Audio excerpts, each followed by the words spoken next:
The truth about Africa's top 10 most powerful militaries. Who truly dominates? Who is the hidden champion? And who is strong only in potential? From Egypt's dominance, Algeria's silent power, Nigeria's battlefield experience, South Africa's advanced technology, Ethiopia's massive manpower, to the strategic moves of Angola and Morocco, everything is uncovered in one video. Watch how leadership, strategy, and unity create real power, not just tanks, jets, or budgets. Angola's growing air fleet. Does it increase their regional dominance percentage? Visualize a nation where military parades resemble grand theatrical performances, where fighter jets streak across Cairo's sky, leaving trails like signatures of history, and where every soldier embodies not only defense, but also national pride. This is Egypt, the unrivaled powerhouse of Africa's armed forces. Yet its dominance is no accident. Egypt occupies the top spot in 2025 because it refuses to settle for anything less. Leading the continent's rankings is like holding a championship belt it cannot relinquish. Its roughly 440,000 active personnel are just one part of the equation. The true advantage comes from strategic balance. Armored battalions, modernized air fleets, a navy controlling critical Mediterranean passages, and a defense budget near $5.88 billion reflect more than expenditure, they demonstrate calculated strategy. But power exists within context. Egypt faces instability on multiple fronts: Libya, Sudan, Gaza, and tensions along the Red Sea. Every border tells a story. Every story carries risk. As a result, Egypt invests heavily in expansion, modernization, and projecting influence abroad. Maintaining domestic stability demands regional dominance. Visibility is key. Its military is frequently showcased across social media, parades, UN peacekeeping missions, and joint exercises with major powers. In Egypt, image is part of strategy. The Egyptian military, like its counterpart in Tunisia, has a proud patriotic history. Its role is to protect the citizenry, not merely political leadership. Beneath the public display lies a deeper reality. Egypt doesn't simply want to lead, it must. Geography, history, and political pressures leave no alternative. Every procurement, every budget decision, and every training cycle is shaped by the imperative of national survival. Weakness is not an option. If Egypt represents the visible champion, Algeria is the silent strategist. Avoiding spectacle, it quietly allocates around $25 billion in 2025, over 4 times Egypt's budget. Its approach is straightforward. Prepare thoroughly so war becomes unnecessary. Algeria's borders, facing Morocco, Western Sahara, and the Mediterranean, demand constant vigilance. Equipped with Russian and Chinese tanks, advanced air defense systems, drones, and strike aircraft, its military philosophy is defensive rather than expansionist. While Egypt extends influence, Algeria consolidates strength. Its armed forces, composed of veterans, conscripts, and reserves, form the backbone of national security. Algeria's strategy is meticulous and unyielding. Money translates into weaponry, weaponry into deterrence, and deterrence into stability. There are no theatrics, no ceremonial parades for the world to see. Only silent readiness. It rarely intervenes outside its borders, functioning as a fortress rather than an empire. The result is a cold, deliberate, and continuous rhythm of preparation. Meanwhile, Nigeria represents the active battlefield. Daily, northeastern forests, swamps, and villages transform into real-world training grounds where soldiers learn in conditions of conflict and chaos.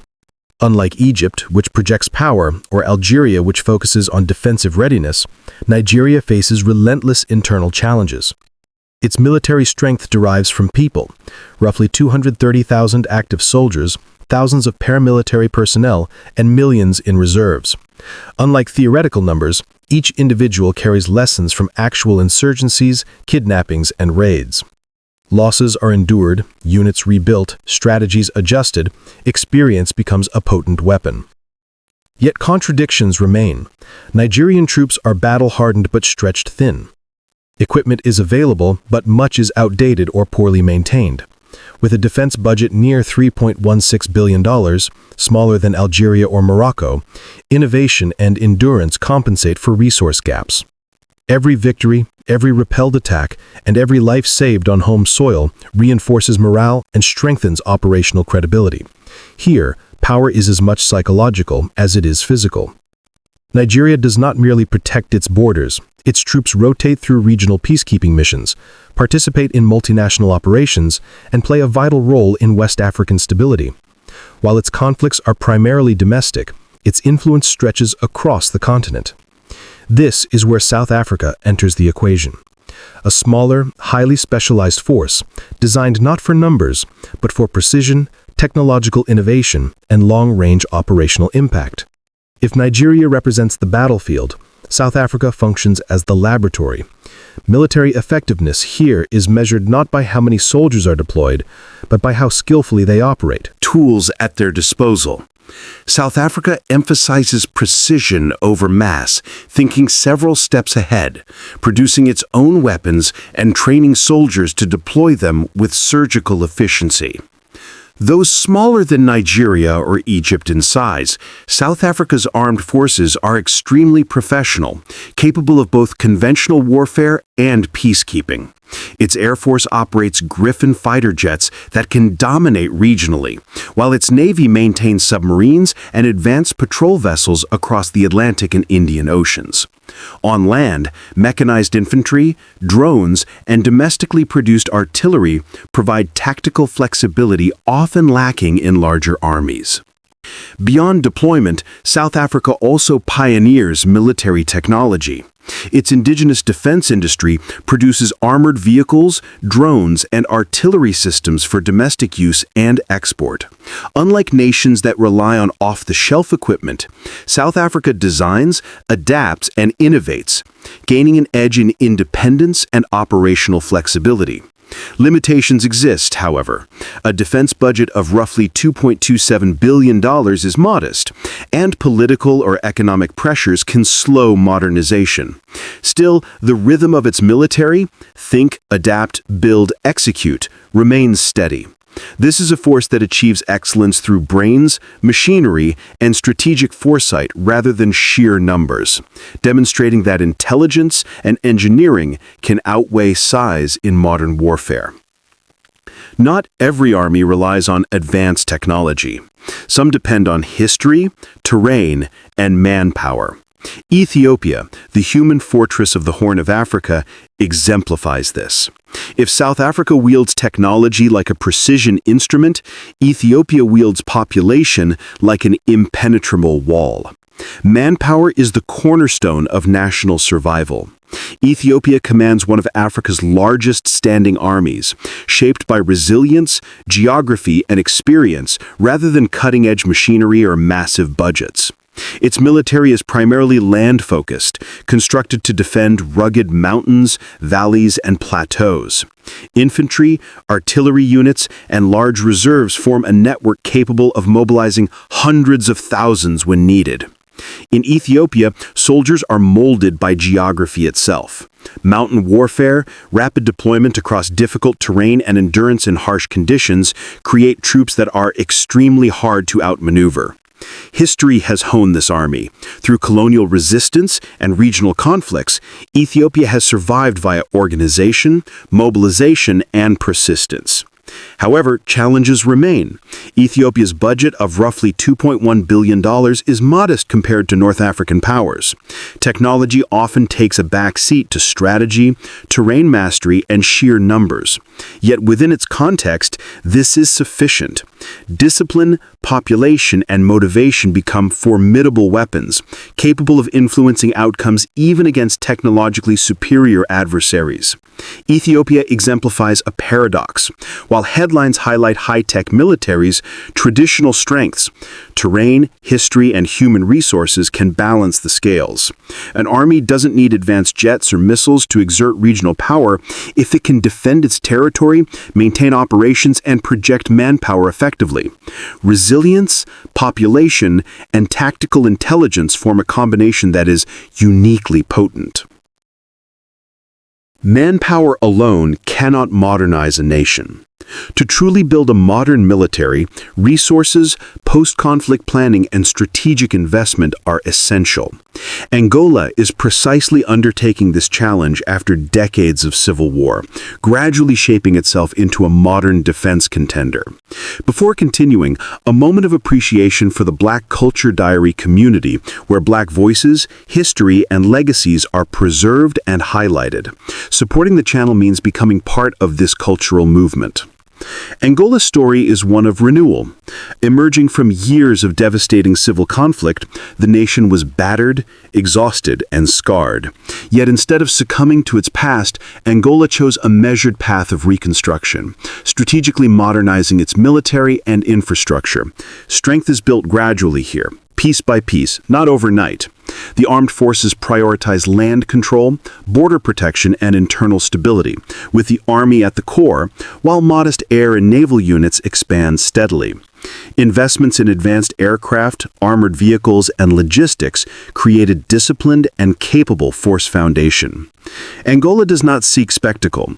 Grand parades for global audiences are absent. Instead, its rebuilding is methodical, deliberate, and focused on long-term gains. With a budget around $1.1 billion, it lacks the resources of Algeria or Morocco. However, careful allocation ensures that every dollar contributes effectively, units are trained for specific operational roles, and acquisitions fit into a comprehensive national defense strategy. Lessons from post-war experience have shown that unprepared militaries fail, making modernization essential. For survival, Angola avoids chasing glory. It steadily strengthens its army, secures its borders, and builds operational capacity. Unlike nations embroiled in ongoing conflicts, Angola plans for the future, preparing its military not only for current challenges, but also for potential geopolitical pressures in decades ahead. Meanwhile, Morocco combines modernization, technological advancement, and strategic geography to create a highly flexible force. While Angola steadily climbs, Morocco already exerts influence across deserts and seas. Morocco's military functions like a masterful chess player rather than a brute. Unlike Algeria, which relies on numerical strength and budget, or Nigeria, forged in daily conflict, Morocco integrates strategy, technology, and geography to field one of Africa's most versatile forces.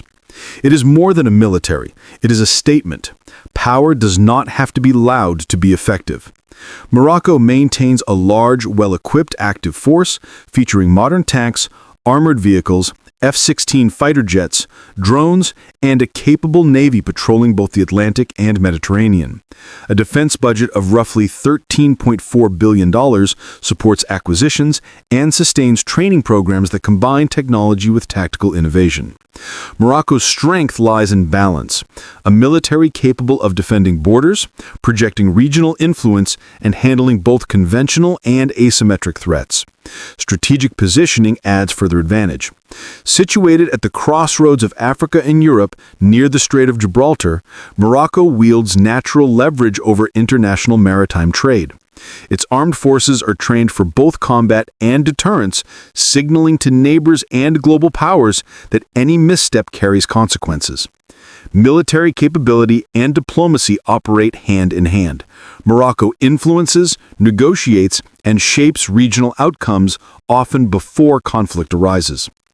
Yet, this sophistication comes at a cost. Modernization is deliberate but expensive. Morocco's influence depends not only on tanks or jets, but also on foresight, alliances, and political stability. This illustrates a broader lesson. The most effective militaries are not necessarily the largest or wealthiest, but those that skillfully combine resources, location, and technology with strategy, creating flexibility and influence beyond raw numbers. By contrast, the Democratic Republic of the Congo represents mostly potential power. Its strength is rooted in vast population and landmass rather than modern equipment or unified structure. If Morocco is the strategist, DRC is the dormant giant. On paper, the Democratic Republic of the Congo appears as a colossus, vast territory, abundant natural resources, and a population capable of producing millions of soldiers. Its military ranking in Africa is high, yet the reality behind the numbers is far more nuanced. Here, power is potential rather than precision. The DRC's strength lies in its human resources. Its combined active and reserve forces constitute one of the continent's largest military populations. The army is considerable, and theoretically, the country could extend its influence well beyond its borders. But theory is where it stops. The DRC struggles with logistical challenges, outdated equipment, and fractured command structures. Tanks sit idle in depots, radios fail, and coordination between units frequently breaks down under pressure. With a budget of roughly $0.8 billion, the country lacks the financial capacity to fully maintain its forces.